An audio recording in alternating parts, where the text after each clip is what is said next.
ഈ ഒരു വീഡിയോ കണ്ടോ, ഏകദേശം 1 കിലോമീറ്റർ ദൂരത്താട്ടോ, അതായത് നെല്ലിയാമ്പതിയിൽ നിന്ന് ആകാശം മുട്ടെ നിൽക്കുന്ന ഒരു മലന്റെ മുകളിൽ അല്ലെങ്കിൽ ഒരു പാറന്റെ മുകളിൽ ഞാൻ ചെറുതായി കണ്ട ഒരു കാട്ടുപോത്താട്ടോ. അത് ഒന്നല്ല രണ്ടെണ്ണം ഉണ്ട്. ഇത് ഫോണിലെടുത്ത ഒരു വിഷ്വലാണിത്. ഈ വീഡിയോ 100 മീറ്റർ ദൂരത്ത് നിന്ന് പറമ്പിക്കുളത്ത് നിന്ന് ഞാൻ മൊബൈലിൽ എടുത്ത ഒരു വീഡിയോ ആണ് കേട്ടോ.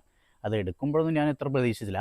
പിന്നെ അത് എഡിറ്റ് ചെയ്യുന്ന സമയത്ത് തന്നെ ഞാൻ കണ്ട് ആ ആന ആ വെള്ളത്തിൽ അതിൻ്റെ നിഴലൊക്കെ കണ്ടപ്പോൾ ഞാൻ പോലും അറിയാതെ ഞാനൊരു ഫോട്ടോഗ്രാഫർ ആയോ എന്ന് എനിക്കൊരു തോന്നൽ കേട്ടോ. മാത്രമല്ല നമ്മൾ വീട് ഇങ്ങനെ ചുറ്റും മരങ്ങളാകൊണ്ട് പല പക്ഷികളൊക്കെ വരും. ഇപ്പോൾ ഒരു 2 ദിവസം മുമ്പ് ഒരു തത്തമ്മ വന്നിരുന്നു.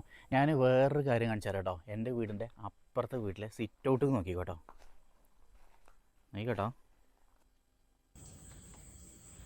അപ്പോൾ നമ്മളെ കയ്യിൽ നല്ലൊരു DSLR ക്യാമറയും ആ പുട്ടും കുറ്റി പോലത്തെ ലെൻസ് ഉണ്ടെങ്കിൽ നമ്മളൊരു മികച്ച ഫോട്ടോഗ്രാഫർ ആവും, 100% ഉറപ്പാണ്. പിന്നെ അതിൻ്റെ കുറച്ച് ട്രിക്കും കാര്യങ്ങളൊക്കെ പഠിക്കല്ലേ, അതൊക്കെ യൂട്യൂബ് നോക്കി പഠിക്കാമല്ലോ. നല്ലൊരു ക്യാഷ് അതിൽ ഇൻവെസ്റ്റ് ചെയ്യേണ്ടി വരുമെന്ന് എനിക്കറിയാം കേട്ടോ. എന്നാലും എടുത്താലോ എന്ന് ചെറിയൊരു മോഹം. അപ്പോൾ അതിനൊക്കെ നമ്മൾ സൂം ചെയ്തിട്ടൊരു പിക്ചർ എടുത്താണല്ലോ, എന്ത് സെറ്റ് ആയിരിക്കും അല്ലേ. എനിക്ക് നല്ല കൊതിയുണ്ട് കേട്ടോ, സത്യമായിട്ടും.